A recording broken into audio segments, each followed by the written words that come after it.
Can't believe it's the last day of July already. Like, the summer seems to be flying by awfully quickly. It's been incredibly hot so far. It's been rather sunny when it's not smoking because stupid BC continues to fucking burn because they don't do any kind of forest management, at least effective. But hopefully it's been nice where you guys have been because weather-wise, it's been fucking adorable outside, and we're gonna continue to keep up the good news, at least for a couple of stories, but this entire video is kind of going to be a roller coaster of emotions, so we might as well start off at the top. And like the headline reads, most recovered COVID-19 patients have broad and robust immunity that likely provides some degree of protection against variants. I think that's good news, and I think that should be most of the messaging that is coming out from anybody who has a platform at this point, right? I'm talking about the government. I don't care what other fellow pundits talk about, or whatever you want to call this fucking little sphere of the internet.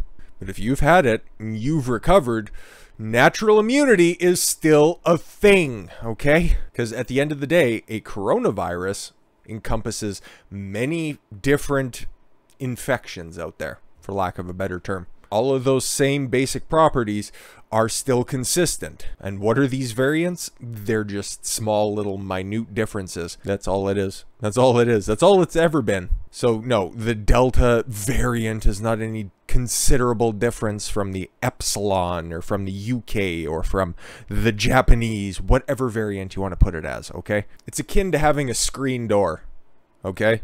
It'll stop solid objects. It'll provide you a little bit of shade, but if the wind or a little bit of rain starts to come in, yeah, it's going to do better than nothing, but it's going to provide you with a little bit of protection that you didn't have before. And that's something that people have been talking about for a long time, regardless of whatever kind of fucking virus you want to throw on top of this, okay?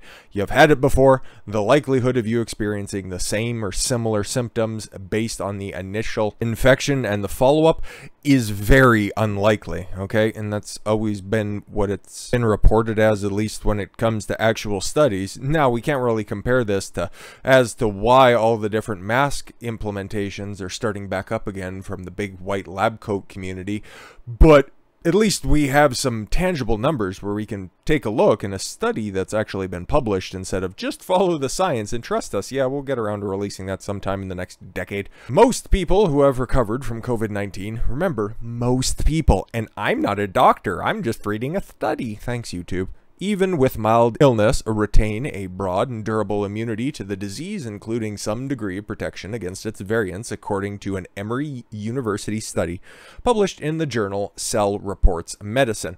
So not exactly a hack institution and not exactly a hack publication.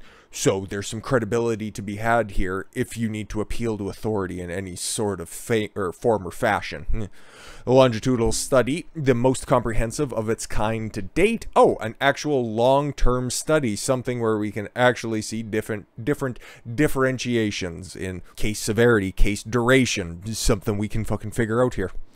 254 COVID-19 patients between the ages of 18 and 82 years old who provided blood samples at various points over the period of 8 months beginning in April of 2020. About 71% of patients had mild disease, 24% experienced modern illness, and 5% had severe disease. You could imagine if they're ranging between 18 and 82, based on the other available information, you could probably categorize properly based on age and the numbers of the people who had the more severe cases of the disease.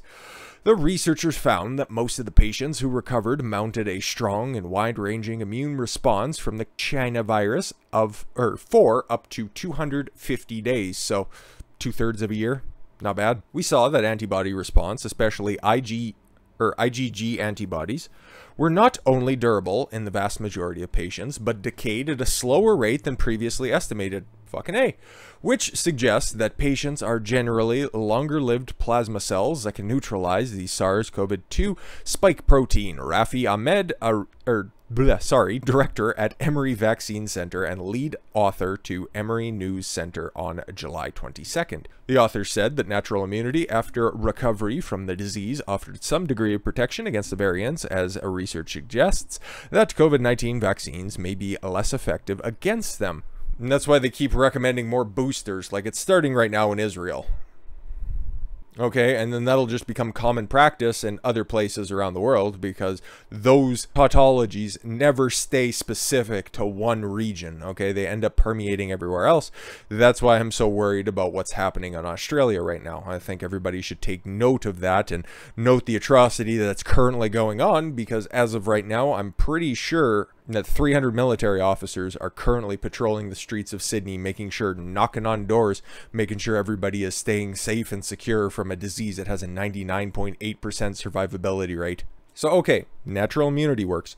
For the most part, vaccines are safe and secure and wonderful. So, what are we scared about? Why are a lot of places still looking at lockdowns? Why is it that you have two of the largest employers in the world mandate vaccines and shift to a stricter mask policy? See, I get befuddled by these decisions. I can't even speak straight. Walt Disney, Walmart mandate COVID-19 vaccine for U.S. employees after mask policy. Why? Why? Walt Disney Company and Walmart announced a new policy on Friday that will require nearly every employee working for the company in the United States to be vaccinated against the China virus. Disney's new measure will give both salaried and non-union hourly employees. Very interesting why it's non-union employees and then the salaried, the pencil pushers. Very interesting. So contract workers or unionized workers, gotta take a little bit more of a look into that.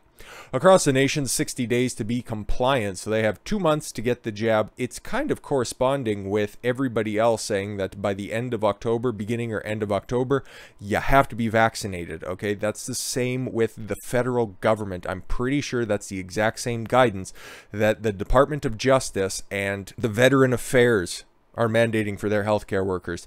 Very funny. Remember, like I said, all of this stuff, it starts in one place and that permeates everywhere else. And that's what the private business is doing, because now a private company can do whatever it wants. Employees who aren't vaccinated and are working on site will have 60 days from today to complete their protocols, and any employee still working from home will need to provide verification of vaccination. Wait, still working from home need to get vaccinated. Not surprised, but what the fuck? You're at home, okay? Even if you're terrified of this fucking disease, 18 months into this shit, people who are working at home have to get the jab. What the fuck? What the fuck? Company added that it started conversation with union leaders representing employees over COVID-19 vaccinations. We've seen some unions steer into this, like Shake Shack and their affiliated restaurants and their chains there. And they can kind of couch this in the idea that, oh, we're serving food, therefore getting the jab is necessary. Apparently they don't like to read studies or anything, but yeah, no, this is more or less just control, and it has been for a very long time. And then on the other hand, you see the Postal Workers Union, who's like, no, we're not going to be mandating any sort of vaccine. So depends on where the unions land is kind of going to be how all this shit kind of shakes out. Unfortunately, I think that they're going to side with the government on this one, so just a heads up on that, I guess. Vaccines are the best tool we have to help keep control of this pandemic and protect our employees, Disney said. And I believe everything that Disney says. They're definitely not corrupt from the top to the bottom. Nope, not at all. Not 1%. Nope. The International Family Entertainment and Media Corporation, the evil empire itself, has about 203,000 employees and is headquartered in Burbank, California. Yep, that entire hive mind. It only happens on both coasts, okay? In the big cities on both coasts. Out east, out west, everywhere in the middle is just looking at them and just thinking, what the fuck are you guys doing? Okay, so right now all of this talk is centered specifically on the United States. Like, okay, obviously the first study is universal because, yeah, we're talking about generically the same virus, okay? But something we haven't talked about in a while is my own home country, mostly because I've shuddered to just look and see what kind of fucking insanity has been wrought on this place, because I don't, okay, as optimistic as I am for a lot of the rest of the world right now, Canada, I can't necessarily extend the same olive branch towards a prosperous future.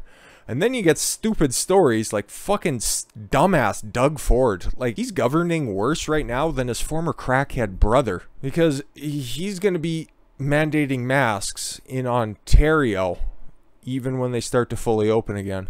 which they still haven't fully opened since the beginning of the pandemic. They've been completely closed.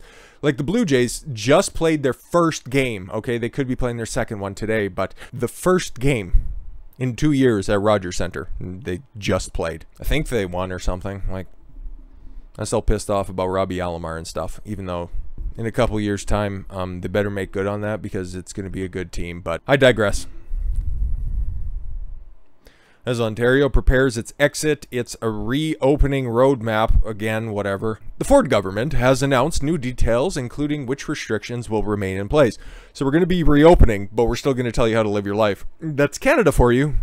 Actually, no, that's Ontario and Quebec. 2 peas in a fucked pod. On Friday, Premier Ford outlined what Ontarians... Sure. I'm not even sure what the denizens of Ontarians are called. I just more or less refer to them as retarded. Can expect in the weeks ahead. The province is currently in step 3 of their opening roadmap, which allows essentially all businesses to open their doors, albeit with reduced capacity. So you can open up your businesses that if you can still open them up, because we've kind of kept you hostage for the past 18 months, but don't worry about it. We're going to get away with it, and we're going to wash our hands clean of this at the soonest opportunity we can take.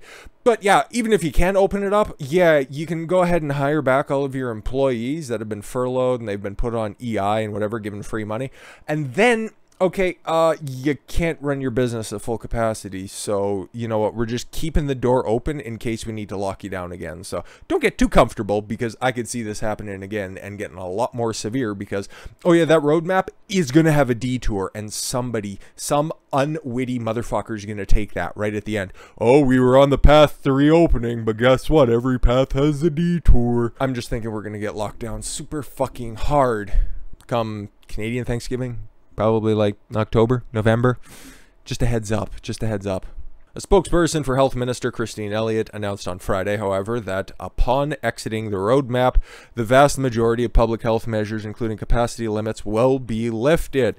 While most restrictions will be lifted, the wearing of masks in indoor public settings will continue. Why? As the Delta variant is the dominant strain in Ontario, like the rest of the world, that is kind of wide open, but I don't know why that makes you different.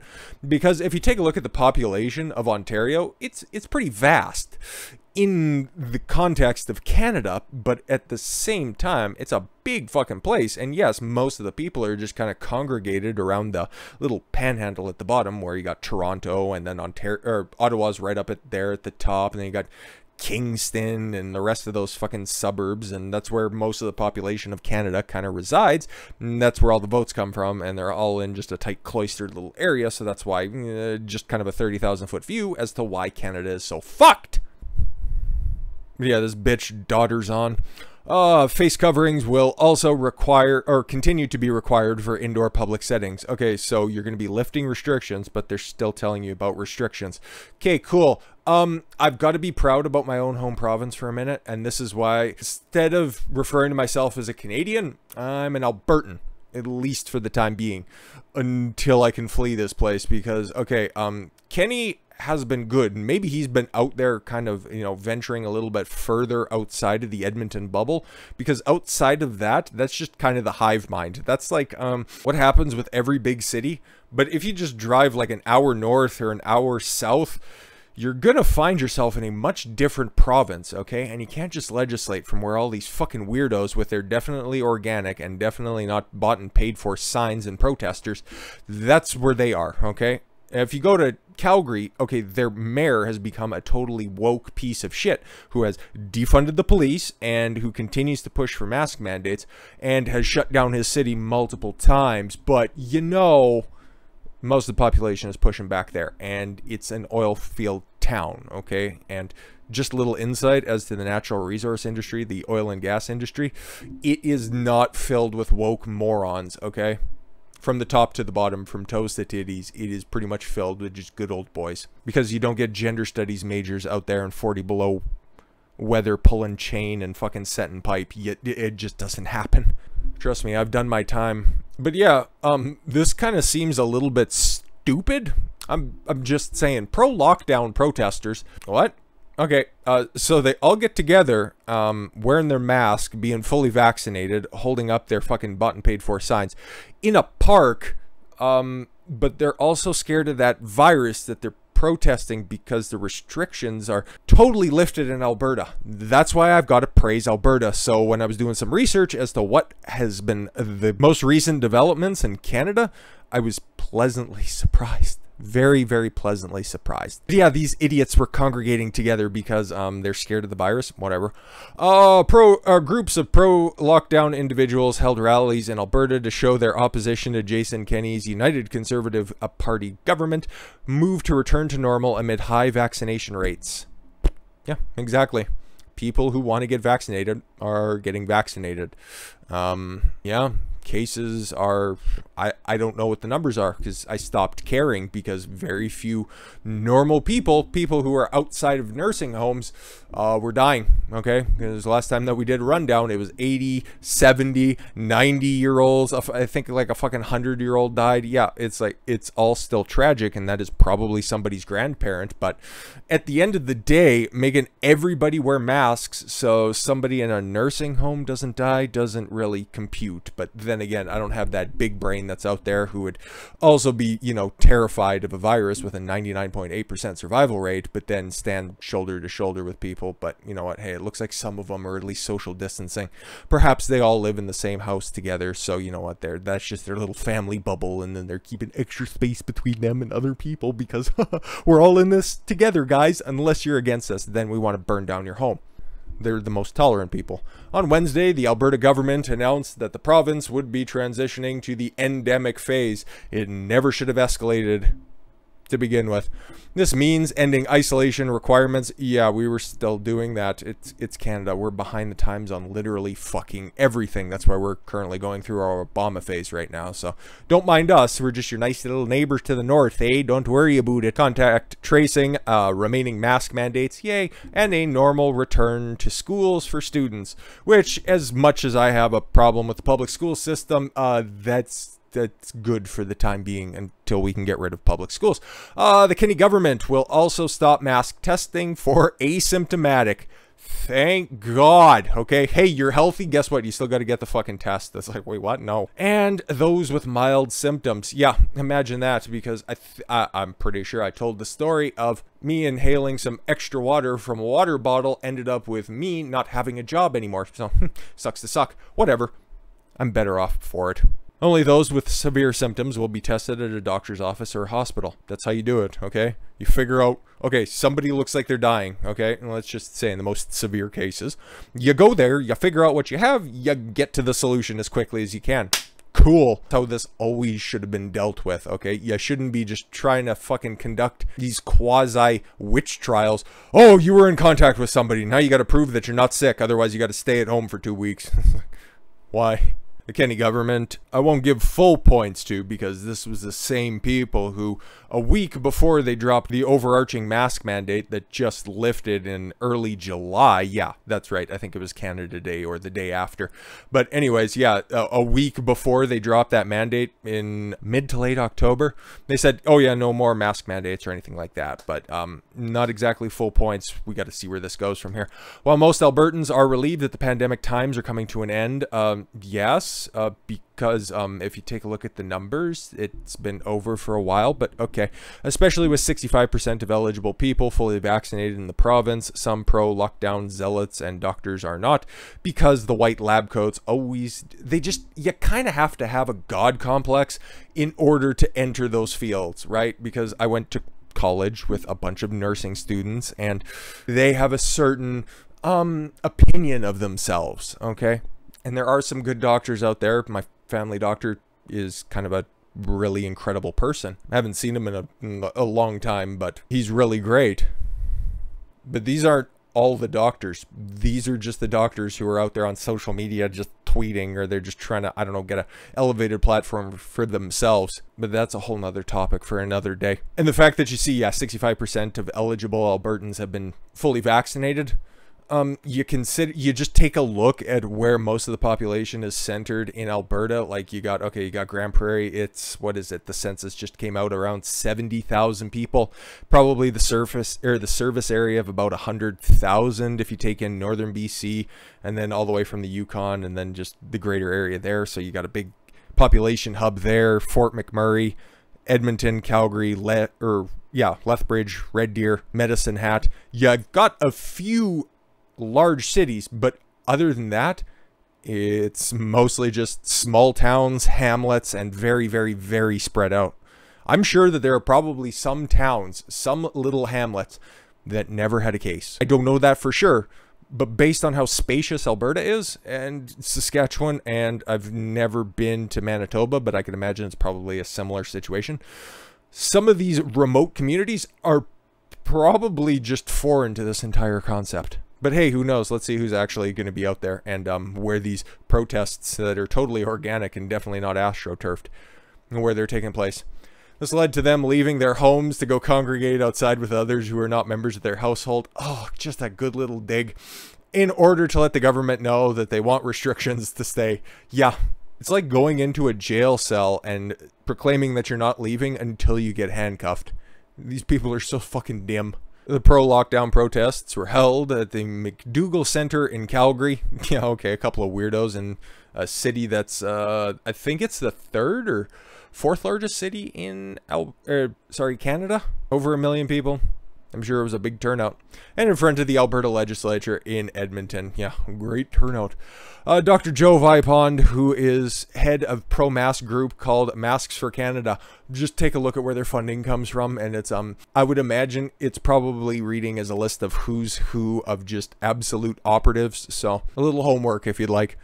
Spoke at the rally in Calgary. He called for the province's chief medical officer, who came up with the back to normal plan to resign. Who gives a shit? And who's Joe Vipond? I don't give a fuck who you are. But if you sign your name on a document that says I'm going to expose every Albertan, including all of our children, to unknown risks, I'm afraid she needs to resign. I don't know what else. Just stay at home, Joe. Just keep you and your family safe. If Big Daddy government is not going to step on your neck hard enough for what you like, just feel free to exclude yourself from society and shake your fist and yell out the window while you wear your double mask inside. Please, for your safety, Joe. I'm just thinking out loud for you, okay? Dr. Sarah Fortune, chair of the Department of Immunology and Infectious Diseases at Harvard University's T.H. Chan School of Public Health, praised Alberta's move to return to normal. Oh, okay, so an actually, like, credentialed doctor at a prestigious institution saying Alberta's doing the right thing, but Joe is very concerned. Oh, okay, cool. It must be something with that first name. I'm just saying. Oh, speak of the blue-eyed devil. The president is a trusted voice. The White House on lack of COVID-19 briefings after the CDC announcement. Yep, he's just a puppet, kids. That's it. That's all. President Joe Biden delivered a speech on Thursday that addressed the recent decision to recommend fully vaccinated people wear masks, unlike what the head of the medical department at Harvard said, but Joe knows nothing. Recommended, yes, fully vaccinated people wear a mask. The White House said Friday, when asked about the lack of COVID-19 press briefings following the sudden reversal. Oh, shut up. Oh, no, they actually had some kind of a response. Why are the doctors not here in the briefing room to take our questions? Why have we not had a COVID briefing? A reporter asked White House Principal Deputy Press Secretary Karine Jean-Pierre in Washington.